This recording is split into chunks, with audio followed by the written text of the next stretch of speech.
Welcome to the Jerusalem Lights Podcast with Rabbi Chaim Richman, whose goal is Torah for everyone. I'm your co-host, Jim Long, and now Rabbi Chaim Richman. Shalom, Jim. How are you? We are Bezrat Hashem, with the help of God. We're getting through our the days and looking forward to a return to normalcy, if that can ever happen.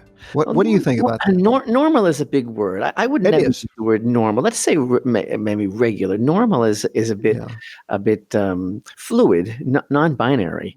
But oops. So good to hear your voice, and I hope all of our wonderful listeners are doing well in this wonderful month of Shvat, this month of starting over again in new life. And in fact, here in the blessed land of Israel, we are experiencing some real winter weather, finally, blessed rains and snow even, and that is only good for the land. And, Jim, thank God this is not a news program. Thank God you and I are neither responsible for the news, nor are we supposedly a news commentary program, because that would be a difficult task to fill on a day like this. The insight that I have whenever you bring up the news or news media or the press is that I'm a former member of the media. I spent 35 years in broadcast radio. So that's why I'm given to often throwing things at the television or the radio, because I'm seeing a media that has never, ever acted like this when I was in the business. So it's breathtaking, the change. And I have people my age, of course. I'm in my 70s, so I'm under the heading of codger, or geezer. That's what we used to call people my age. I am that now, but I'll let all this pass, Jim. But I remember people like Huntley and Brinkley and Walter Cronkite and people like that who would give you the news and get on with the rest of the program. And right. So the only opinion that we used to hear was Eric Severide, and he was very gloomy, very gloomy. He was very gloomy, which is what happens when you start being, opinionated like that. Because I'm struck by the fact, and I don't want to veer too off, I'm struck by the fact that you can't even get online anymore with all of the various news websites saying what's wrong with fill in the blanks. It's the negativity is overwhelming. The thing is that you and I know, and so many people know, so many of our listeners know, the real news is in the Torah. It's in the Torah portion, because it's not a history book, and it's not even ancient. It's being said now. It's the reflection of our lives. It's our life story, and that's really the source of the news. In fact, in this week's Torah portion of Bo, we encounter the first commandment that the children of Israel were given over as a nation, and that was the commandment to sanctify the new moon. Rosh Chodesh is the very first commandment. And we'll speak about this, but that's the first commandment that they actually received as a nation. And the new moon, the new month, is called Rosh Chodesh, the head of the month. And of course, Chodesh, which is the Hebrew word for month, is the word chadash, which is new. And so the whole cycle of the year in the Torah mindset and the Torah experience is about newness. It's really about constant renewal. And I mentioned this month of Shvat is the whole theme of it is a total renewal of all creation. But this is the news. The news is that we are in a time of lockdown, many of us. It seems to be never ending. And here we are reading about the lockdown that was taking place in Egypt. We are living in a time when many people feel this tremendous existential angst, bordering on despair, colored, tinged by a certain level of hopelessness. Here again, this is a description of exactly how our forefathers felt in the jaws of this horrible, oppressive, genocidal Egyptian bondage. And then suddenly everything turned around completely. So this is the stuff of life, because what we're really seeing here is the template of how Hashem moves through history. Jim, I have to tell you, I just was looking at a headline yesterday, right? I'm looking at a site, a news site, and there's two stories that are juxtaposed. One headline is that Iran, in flagrant violation of the nuclear promises that it made, is continuing to produce 20% enriched uranium every day. And so the European Union is saying, oh my, and of course the president-elect of the United States of America is wanting to re-engage with Iran again. Iran that is avowed of destroying Israel, and that the EU already has commented, and nations have commented, that there's no civilian usage for the materials that they're creating whatsoever, the heavy metal and everything. And at the same time, on the same page, okay, so that's going on. It's like, oh my, Iran is continuing its program of genocide. And at the same time, there's another headline that Israel is being condemned by the United Nations for wanting to build 800 houses for Jewish people in Judea and Samaria, what they call the occupied West Bank. So I see like the Torah portion here. It's like that, in the portion of Shemot, in the first Torah portion of the book of Exodus, right? We read how Hashem rewarded the midwives with houses, right? And this whole succession, this whole process that we're reading about in the book of Exodus is all about the development of Israel as a nation. And that's what annoyed the Egyptians so much. And so, like here, while Iran, which is like the center of the axis of evil in the world, right? Talk about state-sponsored terrorism. Talk about this willful, evil presence that wants to destroy. That's what Iran is. And okay, that's like, oh my. But what is the world concerned about? The world is concerned about the fact that the state of Israel, had the nerve to unveil that they have a plan to build another 800 houses. First of all, if you want to talk about the housing shortage and how young people today don't have enough houses here in Israel, and how, what Judea and Samaria looks like, Jim. You're a frequent visitor to Israel. You understand the concept of the biblical heartland of Israel, the intrinsic heart of what the whole land of Israel is all about.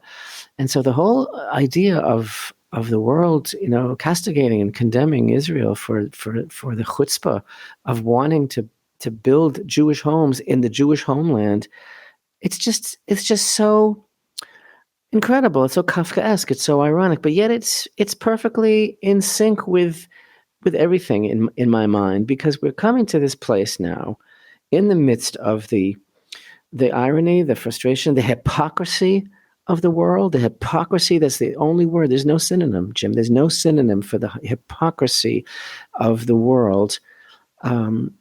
We are reading about it in this week's Torah portion. We are on the eve of our departure from the house of bondage.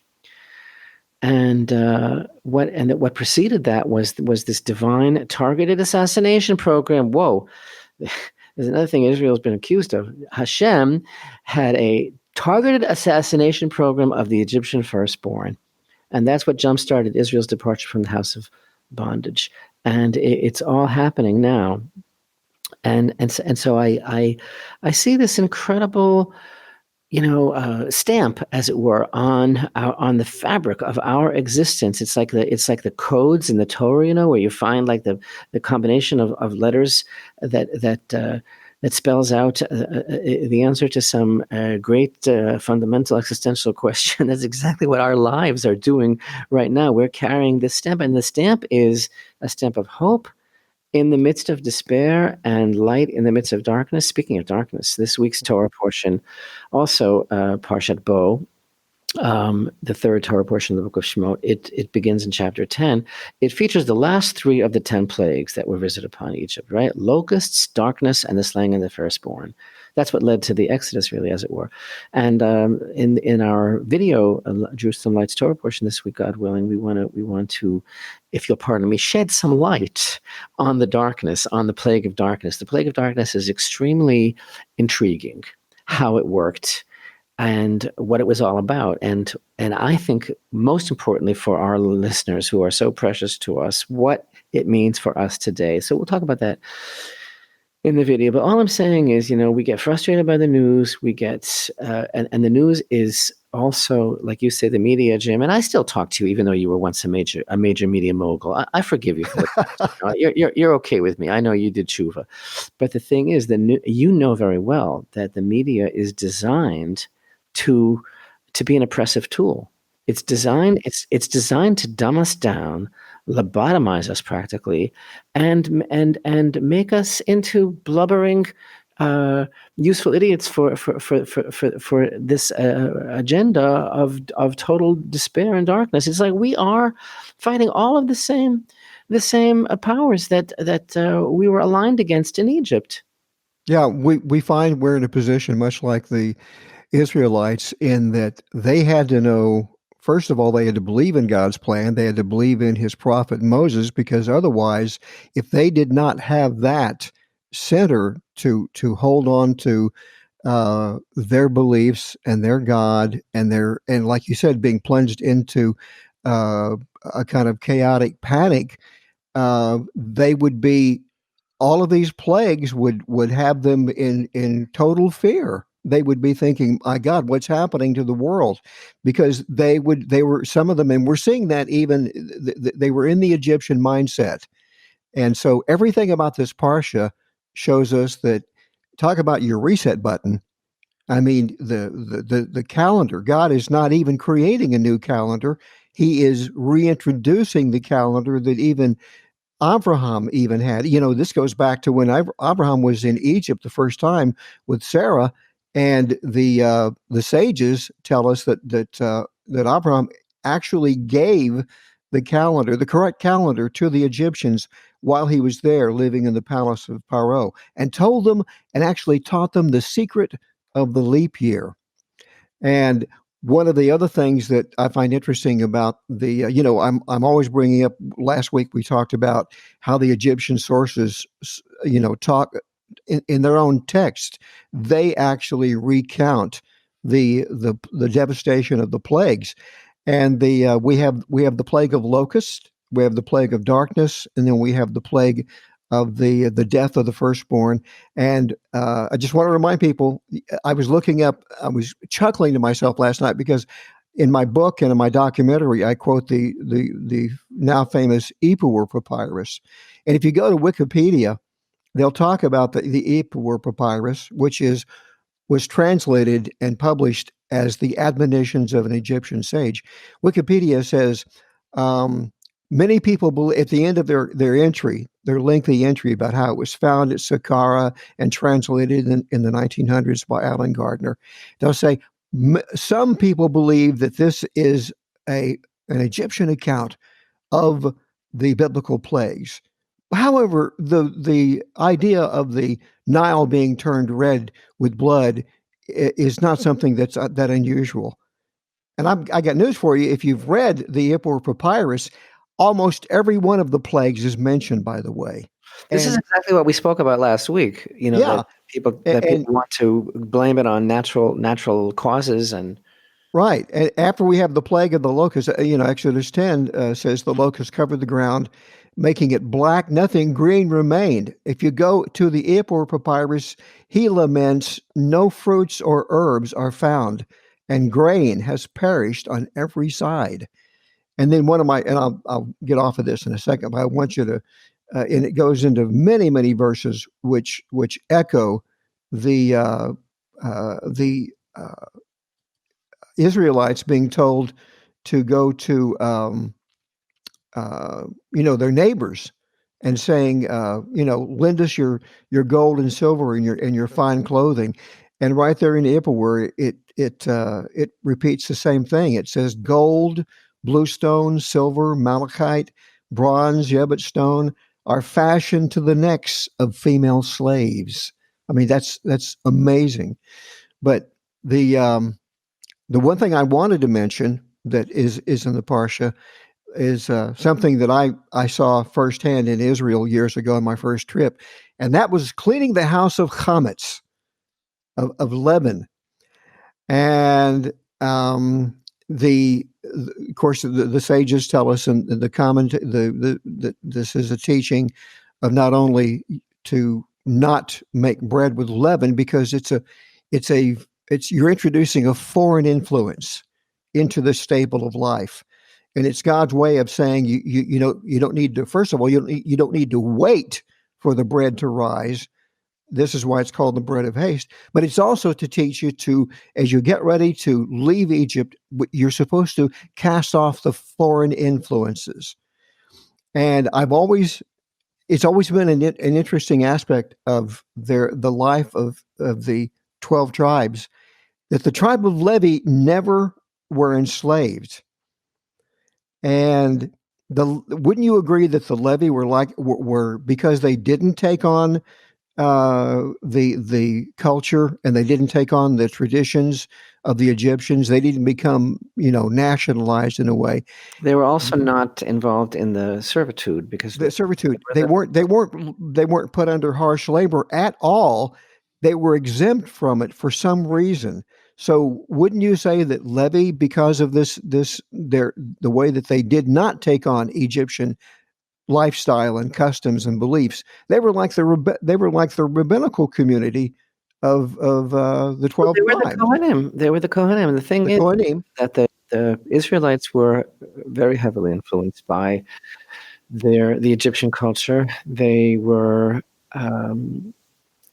according to our sages, they had descended to a very low level of contamination, as it were, spiritual impurity from this influence. And it was with Hashem's mercy and compassion that He took them out at the exact moment that it was necessary, the 11th hour. That's the whole idea. The 49 levels of the counting of the Omer. They were plunging down into this 49th level. The thing is, there's an exquisite midrash that teaches us that although they had been kind of like by osmosis and by their presence here for so long, they had been contaminated by these terrible pagan influences. They were very careful with a number of things that they kept up. They kept up their Jewish identity, their names, they kept up their language, and they kept up their clothing, their style of dress. In other words, they did not imitate the Egyptian style of dress. They spoke the holy language, and they kept their names, their Hebrew names. The tribe of Levi must have been living a lifestyle as a priesthood, as a Kohanim, already in these last years.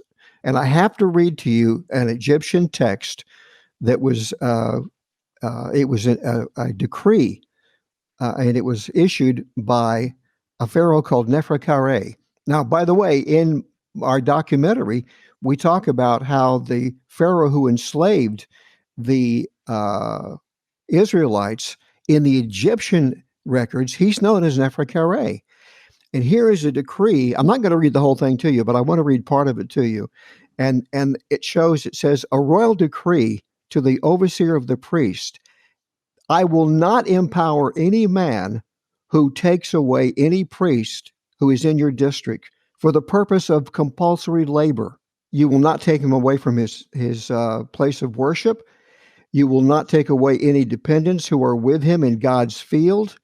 And you will not take away anyone on whose priestly duty is done by any priest for the purpose of doing any compulsory labor. Wow. So it shows you an inscription from an Egyptian pharaoh who's saying basically, and by the way, the punishment, if the decree goes on and says, if you take away a priest and you put him under compulsory labor, which is basically slavery, he says, I will take away your lands and your houses. That's the punishment for doing that. So Levi must have been so dramatic in their daily lives that even the crown recognized they were some kind of priesthood. Extraordinary, really extraordinary. Jim, you mentioned the calendar, and I want to talk about that a little bit, about the certain important change that takes place in this Torah portion. And again, in our portion of Bo, we have the last of the last three of the 10 plagues, and then the parsha contains many commandments as well.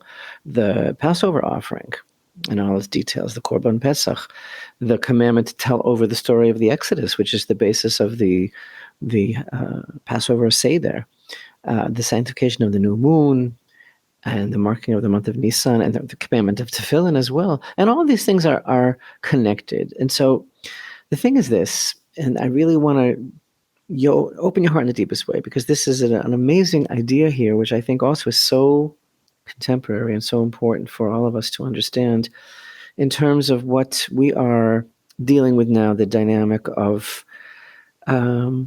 Hashem's reset, shall we call it, and this particular time of life. Listen, in addition to the last of the three plagues and the important concept of the slaying of the firstborn, the other major focus in our parsha is the Pesach observance, right? The Passover offering. And Passover is in 2 months, Jim, a little over 2 months. Yeah. So the original commandment of the Passover is given over to the entire assembly of Israel, right? Each household is to take a lamb or a kid on the 10th of the month of Nisan and slaughter it on the afternoon of the 14th day.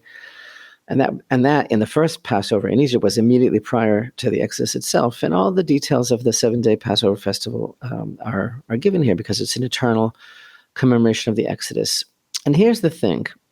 Chapter 12 of our Torah portion, and really this is so important to me and so holy in Torah, right? Chapter 12, in which the details of the Passover are given. It begins with this commandment, right? Hashem said to Moshe and Aaron in the land of Egypt, saying, "This month shall be for you the beginning of the months. It shall be for you the first of the months of the year." And this is none other than the commandment introducing the concept of Rosh Chodesh, which is the sanctification of the new moon at the beginning of every new month. And by the way, this is something that is totally in effect today. This is the basis of the Hebrew calendar, that we sanctify each new month. And in fact, in the time of the Holy Temple, the new month is certified by eyewitnesses. There are actually witnesses who come and testify before the court in the Holy Temple that they witnessed the new moon. And now that we have a set calendar and the Sanhedrin is not functioning, the temple is not standing, so we go according to the set calendar. But in the future, when the temple is rebuilt, we're supposed to be accepting the actual witnesses who see the new moon. But anyway, so here's the thing, Jim. I want you to really consider this for a minute, because you mentioned the calendar and giving it over to Abraham. But in the beginning of Genesis, when we read about Hashem's creation of everything, right? So we read that Hashem created light. There was darkness already on the face of the deep, and He created light. Okay, and then in verse 14 of the first chapter of Genesis, Hashem says, "Let there be luminaries in the firmament of the heaven to separate between the day and night, and they shall serve as signs, and for festivals, and for days and years." So Hashem set the constellations, as it were, in their orbits, and this is the basis of seasons and years, right? But, and this is where you have to really open your heart in the deepest way, that has nothing to do with time. That has nothing to do with time. Hashem set them there, as it were, as signs, right? Right, they're luminaries in the firmament, and He says specifically in this verse, "They shall serve as signs," but that wasn't having anything to do with time. And now, what happens in our Torah portion is so remarkable, especially the way it actually appears in the portion. Because what happens is that actually Hashem is now preparing for the makat bechorot, the slaughtering of the firstborn. And Hashem tells Moshe, one more plague I shall bring upon Pharaoh and upon Egypt, and then after that he'll send you forth from here. And of course, there's another question that we need to entertain, really, which is the famous question of if this is Hashem's end game, and it was clear to him from the start that Pharaoh was not going to send the people out until the slaying of the firstborn, what was the point of the first 9? Why do it in this whole manner? Was another question. But in any event, okay, so Pharaoh was not warned about this, as it were, but actually, in the very beginning of their association, when Moshe first came to Pharaoh, the first message that he had, that he gave over to Pharaoh was, Hashem says, "My firstborn is Israel. Yeah. B'ni Chori is Israel. My firstborn is Israel. And if you do not let them go, I will kill your firstborn." So there's really no surprise here. But I digress. But what happened here was that in the middle of this whole conversation that Hashem is having with Moshe, where he even ends it off in verse 9 of chapter 11 by saying, Pharaoh's not going to heed you, so that my wonders may be multiplied in the land of Egypt. And then all of a sudden, in chapter 12, we have the commandment of Rosh Chodesh and the Pesach offering and all the details of the Pesach offering. And then at the end, after following all the details of the Pesach offering, in verse 29, it was at midnight that Hashem smote every firstborn in the land of Egypt. So the concept of Rosh Chodesh Nisan and the sanctification of the new moon interrupts, as it were, the whole idea that's being given over of the details of the Pesach. Right? We have this unique commandment is introduced here. Hashem said to Moshe and Aaron, in the land of Egypt, the emphasis is that they were still in the land of Egypt. This month shall be the first of the months for you, the beginning of the months. And in fact, there's a very famous Rashi that Torah students are familiar with. It's the first Rashi in the book of Bereshit. In other words, the first Rashi commentary in the whole Torah is, why didn't the Torah begin with this commandment? Why did the Torah begin with the story of creation? If the Torah is the book of commandments for Israel, why didn't it begin with Exodus 12? And he answers there that the Torah's accounting of creation was very, very important for a different reason. But this commandment of this month shall be for you the beginning of the months is the first commandment that Israel was actually given as a nation. In other words, there are other commandments in the Torah that precede this. There is a commandment of being fruitful and multiply that was given over to Adam. There's circumcision.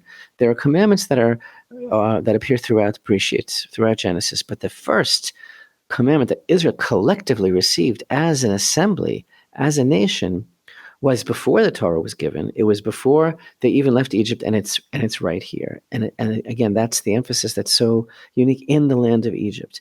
So the significance of this interjection of the concept of Rosh Chodesh, the sanctification of the month, at this particular point in the Parsha is very, very amazing. It needs to be understood. And presumably the reason for it to appear here is because it's obviously, clearly, it's connected to the Passover offering, because the month of Nisan, which is known as the month of redemption, is to be eternally the time for the Passover, right? But the thing is that this concept of Rosh Chodesh, of the new moon, is very, very deep, because really, this is why I say to you, when you go back to Bereshit, to Genesis, you see Hashem created luminaries in the firmament, which were to be for a sign. But that was not the beginning of recorded time. Right. That was not the beginning of recorded time. It's as if there was no recording of time before this. And so therefore, open up your heart in the deepest way. To me, this is just so remarkably exciting. This commandment that we have here, this month shall be for you the first of all the months, the beginning of the months, is the creation of time itself. And it is given over to Israel. And that's why it's HaChodesh Hazeh Lachem. This shall be for you, the first of the months, because Israel is responsible for sanctifying it. Because Hashem, it's not Hashem's job, and I'll tell you why. Because Hashem is above time, and He has nothing to do with time. So time is actually just a tool which is from man's conception. And so the Right. moment of this verse, as it were, the beginning of Israel's marking of time, is like the beginning of time. And the beautiful thing about this is, Hashem is basically commanding Israel to be the administrators, to be the masters of time, Right. as opposed to consenting that time should be our master. And I feel this is mind bending. And I hope our listeners are opening up their hearts in the deepest way ever than ever before, because what's the problem that we suffer from as human beings in the banality of our monotonous existence, and in the face of the despair that is basically catapulted at us from every direction. We have the choice of either being slaves to time, with all that means, because that's everything that Egypt represents, is being dominated by slavery, mental slavery. And that's why, again, the verse says, Hashem said to Moshe and Aaron, in the land of Egypt. It's so incredibly significant, Jim. It's so moving to me that this first commandment given to Israel, which is the first commandment in the Torah, is to sanctify time. And it had to be given in all places while they were yet in the darkness of Egypt, in the heart of darkness, because we are basically being commanded here not to allow ourselves to sink into this desperation, the vulnerability, the illusion of being captives of time, but we are commanded to be masters of time. And let me give you an example of what I mean, because it's so full of possibility. This whole idea of the mitzvah, the commandment of sanctifying time. Mm-hmm. It is like the perfect a picture of human potential, because what do we say to each other? We say, how did you spend your time, right? And it's chilling. The expression is chilling, because it's like we spend it because it's here and it's gone, and it's like a commodity. It's like we use it up. So like money, are we spending it wisely, or are we squandering it? So this whole idea of again, in the time of the temple, that the witnesses come to the judges in the temple and they say, we saw the new moon appear, and that is so significant, because it's in our hands to sanctify time. It's not just some awkward, outdated, rabbinical procedure of sanctifying time, that it's dependent on witnesses. No, it's because it is up to the human being to sanctify time. And so everything the Torah teaches us about time, and the idea of the Jewish people doing this commandment, it's the diametric opposite of what Egypt represents, what it was all about, and what it's all about today, that narrow place, right? Because the idolatry of Egypt is slave mentality. It's staleness. It's one-dimensional. It's illusory. It's a mental prison. That's what we were up against then, and that, my friends, is exactly what we're up against today, and why we need to get out so badly of the exile situation, whether it's national, individual, physical, or spiritual, because it's a gravitational pull that pulls us into despair, and the only way that we can free ourselves from it is by understanding that we are not at the mercy of time. We can create time. Yeah, Thank you. you invoke the creation story, and at the end of the creation story, what do we have happening? We have Shabbat commandment being given, and that is the first time that we see the word kadosh, holy, in the entire Torah. Kiss you on your head that you're brilliant, because again, you're making that connection between Egypt and Shabbat, because they're parallel. The idea of the breaking out of the Egyptian slave prison and sanctifying time is the sister concept of the sanctity of Shabbat. And again, like we mentioned, that's why even in the sanctification prayer, the Kiddush of Shabbat, we mention that it's a remembrance of going out of Egypt. It's all about our rising above the shackles of time that bring us down and that make us feel that we are just basically flotsam and jetsam on this sea of that we're not in control. No, Hashem is in control, but we're his partners in creation. He's not in time. He actually, at this moment in our Torah portion, it's really like I'm having apoplexy. It's so exciting to me. He is saying to us, you be the masters of time. You are not anyone's slaves. You are not being, butted about in the sea of despair as you take hold of your destiny, sanctify time.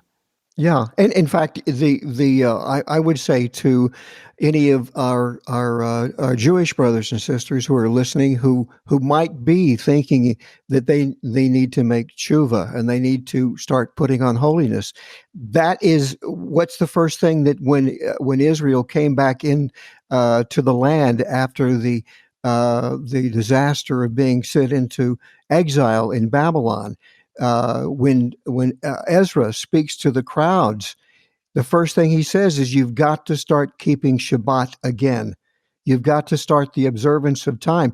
And it was because, and in fact, we come full circle here because the only reason the reason that Moses arrives in Egypt is because it was the appointed time. Yeah. And Jim, open your heart the deepest way. It's appointed now also. The time of our redemption is appointed now also. What all of these depressing news sources are telling you, they are all in synchronization, in concert to bring you down. Listen to the Torah portion. That's all you need to know. I would suggest also that anybody that really wants to get in sync with Torah and get in sync with God's timing is start watching the Hebrew calendar. Because as we've often pointed out, and especially when we're talking about the evidence of the Exodus and of the history of God's people, their history has no gaps in it. You can go back to the founding of Rome. You can go back to the founding of Greece, all the ancient cultures, the Babylonians, all of them. You cannot pinpoint in time when they became nations. Yet you can do that. The Egyptian chronology is full of holes. The Hebrew chronology that we call Seder HaOlam is an unbroken record of the story of the people, of God's people, and there are no gaps in the Seder HaOlam. And there are even some who say there are. And I challenge you to because when you employ the idea that there are gaps in it, you fall into the secular thinking that there are that the Egyptian dynasties and the Babylonian dynasties and the Persian dynasties were all much longer than they actually were. And I'm going to suggest some reading material, Rabbi, for our listeners who enjoy these shows. And one of my favorite books is called Codex Judaica. And what the author has done, Rabbi Manis Cantor, is he has taken the Seder HaOlam and put it into a narrative form. And you can get this from Amazon. It's a beautiful book. It starts with Adam and it goes all the way up until I think the year 2000. And it is literally the time on the Hebrew calendar when all important world events from the creation all the way up to what we're talking about right now, when they actually occurred, and even giving the calendrical dates. And then he also shows the secular date, so that when we talk about the Exodus happening on the Hebrew calendar in the year 2448, we can pinpoint it on the secular calendar as happening in 1312 BCE. And look what happened to one of the tribes who didn't keep God's time. Do you remember what happened to them? The tribe. I assume you're referring to the tribe of Ephraim. Exactly. Well, They missed the entire tribe, but members of that tribe. members of the tribe of Ephraim. And by the way, this is in Chronicles. It mentions this event, and what they had done is they had miscalculated, and they thought that the time of the redemption should be counted from the birth of Isaac, when the time of the redemption is actually counted from the covenant between the pieces. Because when the Torah says in this week's parsha, I believe it's this week parsha, it says, and they left Egypt 430 years to the day. That 430-year span was the same the day that they left the Passover. Go ahead. 410. Pardon? 410. No, 430. 210. No, they were in Egypt. The Israelites were in Egypt 210 years. I see what you're saying. But the day that the counting began. Right. The Shemot, the Torah parsha this week says, and they left 430 years to the day. And the naysayers often use that to say, you see, the Torah contradicts itself. Back in Genesis, it says 400 years they will suffer. But here in the book of Exodus, it says 430. It says, well, that's a contradiction. No, it's not, because 430 is the number of years that elapsed from the covenant of the pieces. The covenant of the pieces was on the 15th day of Nisan. And then 430 years to the day is when they march out of Egypt. The 400 years is when the counting of the clock began with the birth. The covenant of the pieces was given to Abraham, and then 30 years later, his son was born, and that prophetical clock began to affect Isaac all the way down to the tribes leaving Egypt. And so what Ephraim had done is they started counting from the birth of Isaac. So they were 30 years off. So 30 years before the Exodus, they decide it's time to go. They still had access to weapons and arms, and they left and they went up through the what we would today call up through Gaza. That's how they tried to enter the land. And that's when they encountered the Pelishtim, and a great slaughter took place between the Pelishtim and these tribal members of Ephraim, and they left something like, 30,000 laying in the desert sun, piled up like a pyramid, if you will. And we're going to see this in a moment, not a moment, in the next parsha when God says, don't go by the road of the Pelishtim because you will see war.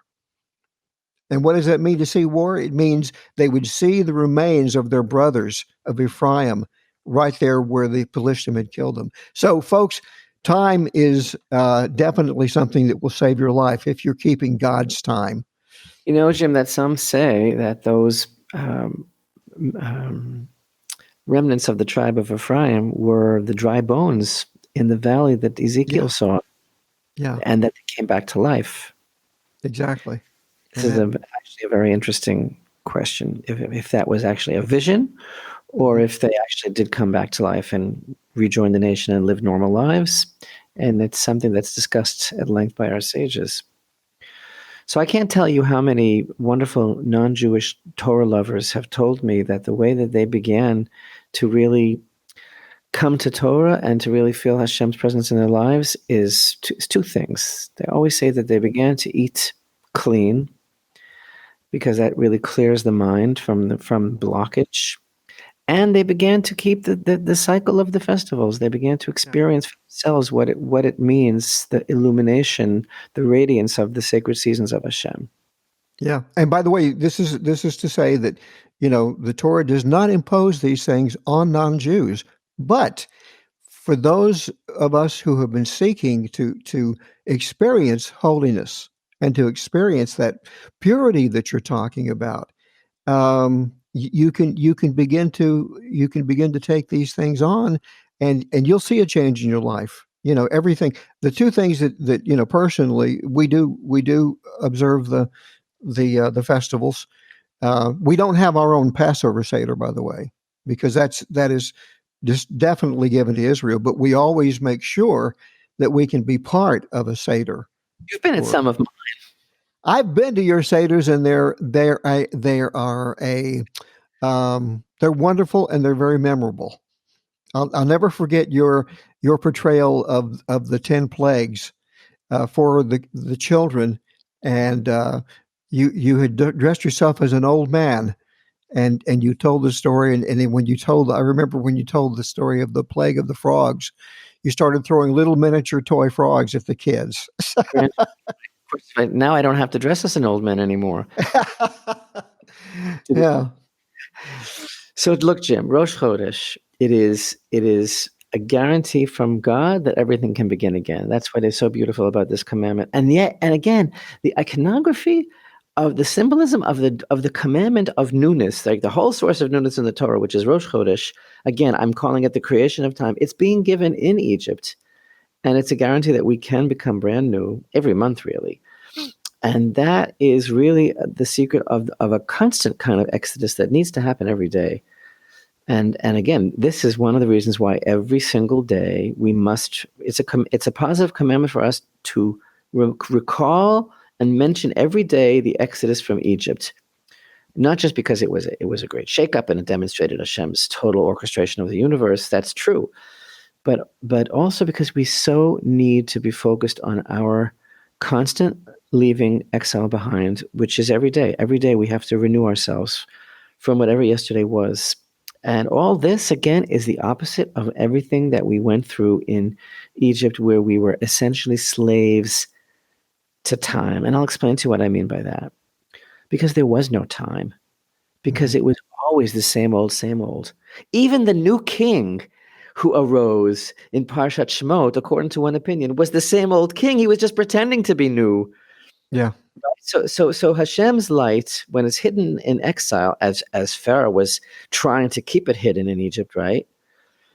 This is what happens, and it can be the same thing for us today as well. It can be the same old, and many people are giving in to this terrible creeping despair that there can't be anything new anymore. How many times are people talking about this? This is the new normal. This is the new normal, right? Wearing a mask and lockdown and everything that we're going through, and there's so much crisis, whether it's on a political level or on a personal level, on an economic level. There's so much crisis. It's like a gravitational pull into despair. And that is what Pharaoh, for example, was counting on, because what belief in Hashem is all about, connection to Hashem is all about, it's about endless possibilities of change. But you can't have any change if you have this mind control slavery, which by the way, again, Pharaoh, he was the originator of that.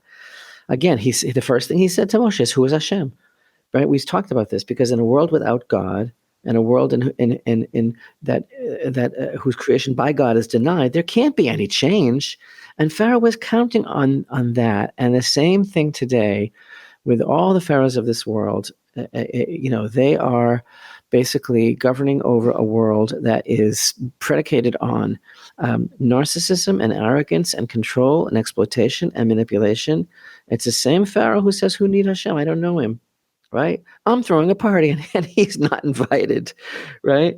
So that's the thing about the killing of the firstborn. That's really what it was really all about, because Hashem was saying, the apex of this battle is going to revolve around my firstborn son, Israel, right? It's a dichotomy. My firstborn son versus your firstborn son. That's why Hashem set it up this way. And yes, it was foretold from the get-go. Moshe had told Pharaoh originally that Hashem said, "I'm going to kill your son if you don't let them go." But this is completely different. The whole process and the whole buildup of everything that happened in Egypt left an indelible mark on creation, like we spoke about last week, the whole idea of the unraveling of the process of creation and standing it on its head, and Hashem showing that he is totally above what anyone could possibly consider to be an order of nature or anything like that. And again, exile, the exile of Egypt, or the exile that people are going through today, it's about being stuck. And you know that Mitzrayim is a narrow place, is constrained, and in a situation like that, a person gives up on change. I don't want you to give it all away, but we just as a small nod to in this week's podcast, the fact that one of the plagues was the plague of darkness. Yes, and you are going to expand on that for your video. Tremendously intrigued by the plague of darkness. First of all, Jim, you know that it was six days long, and the first 3 days was not as severe as the second 3 days. And I feel that the plague of darkness is something that is so relevant to our situation today. So I hope everyone will watch that video because I think that it's going up, God willing, Thursday p.m. Israel time. I think that it is a key to understanding what we can glean from this whole experience that we're learning about, and interpolate it onto our current reality, which of course is the whole point of what our Torah study is all about. Well, we certainly know that the plague of darkness is also a very heavy allegorical theme in this teaching of the 3 days of the 6 days of darkness, and I'm hoping that you'll expand on the idea that there was light in the homes of the Israelites. So that we'll give them a little. That's something that we'll all look forward to, because It's absolutely amazing. Most people think of darkness as just being the absence of light. mhm. Isn't that what we tell our children when they're afraid of the dark? We just say there's nothing there. It's just that there's no light. But that's not what the Egyptian darkness was at all. It was something totally different. But enough said about that. I want to point out that Rosh Chodesh, which is, again, we have it every month. It's the beginning of the new month, and of course, as we've been discussing in our Zoom classes, which take place, God willing, generally speaking, every Sunday, which all of our listeners are invited to participate in, and email me at rabbi@rabbirichman.com for the Zoom login ID, which changes every week. We've been talking about the idea that every month has its own theme and its own spiritual challenges and its own it beckons us to rise to a potential in a different area of our endeavor to work on fixing ourselves and making ourselves into better people, making the world better. But Rosh Chodesh, which is the head of the month, is also, again, there's no vowels, right? So it's Rosh Chadash, which basically means a new head, right? Our mastery over time is beckoning to us to get a new head. Basically, what that means, a new head, Rosh Chodesh. What does it mean, Jim? It means a new mind. It means a new consciousness. It means not to allow your consciousness to get old. And I just feel so strongly that the foundations of the Egyptian leadership and culture and society that our sages tell us about, which is the background of everything that we're learning about that Israel was up against. These were foundations that were based on self-centeredness and denial and illusion and manipulation. And that is just so relevant to, unfortunately, to the emptiness of contemporary society. But it came crashing down all around the Egyptians, right? Because the people of Israel came to the appointed time, like you say, and they departed. And isn't it something that the two-pronged eternal covenant that is founded as the perpetual continuation of that experience? It's the Passover offering, which is an eternal offering, because that has to do with the idea of our unabashedly having the chutzpah to slaughter idolatry in the face of the whole world. That's one prong. And the other prong is the commandment to sanctify time, because that is the vehicle that will ensure and nurture our true and lasting freedom, because the only real freedom is constant renewal. Yeah.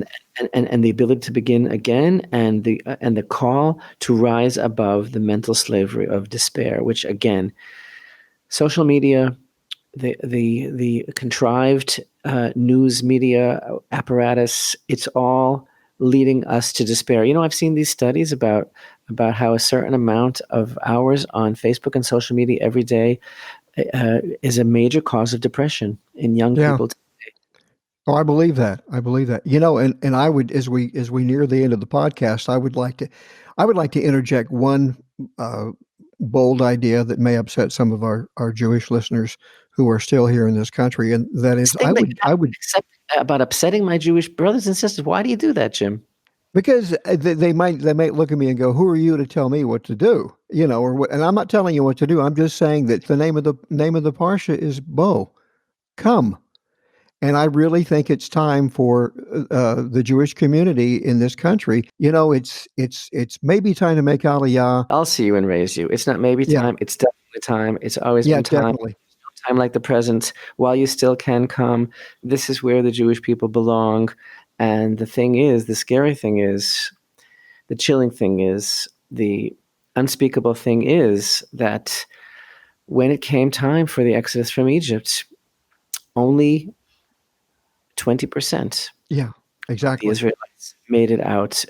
1/5, 80% did not. And Right. I'm going to be speaking about that as well more in our video about the plague of darkness. And unfortunately, that is also a template, because those that did not leave had reasons to stay. They had reasons that they felt were good reasons, like property and homes and positions of influence and honor, positions of Yeah. power, the Yeah. Egyptian aristocracy. The But leeks and the garlics of but Egypt. the fact is, the arms of the land of Israel are open to receive its children, and the destiny of the Jewish people to be a light to the nations can only be fulfilled when we are the torchbearers, bringing that light from Zion and Jerusalem to the whole world. And that will create a state of excellence for all the world. And as we've spoken about, the very word Zion, Zion, means excellence. And that's because when the people of Israel are living in the land of Israel according to the word of the God of Israel, that creates a state of excellence for the entire world who come and they say, please let us go with you because we heard that Hashem is with you. And Amen. that's exactly what we are supposed to be doing in the world and nothing else. That is the job of the Jewish people in the world. It's to bring everyone to Hashem. And may we merit to fulfill that. And may we merit to see this new, greater redemption, greater than even the exodus from Egypt, as the prophet Micah tells us, I will show him wonders, that the wonders of the future redemption, the ultimate and final redemption, are far greater even than the miracles of the exodus from Egypt. The parallels between everything that we're learning about and everything that we are being tested with today, and it's only a test. It's Hashem's emergency broadcast system. It's only a test. And the parallels are amazing, and we can do this. We can do this. We can sanctify time and be the masters of time and not give in to the despair, and realize that Hashem is calling all of us, each one of us, to a great purpose of knowing Him, connecting, bringing that light into the world, connecting with each other, and basically living happily ever after, Jim.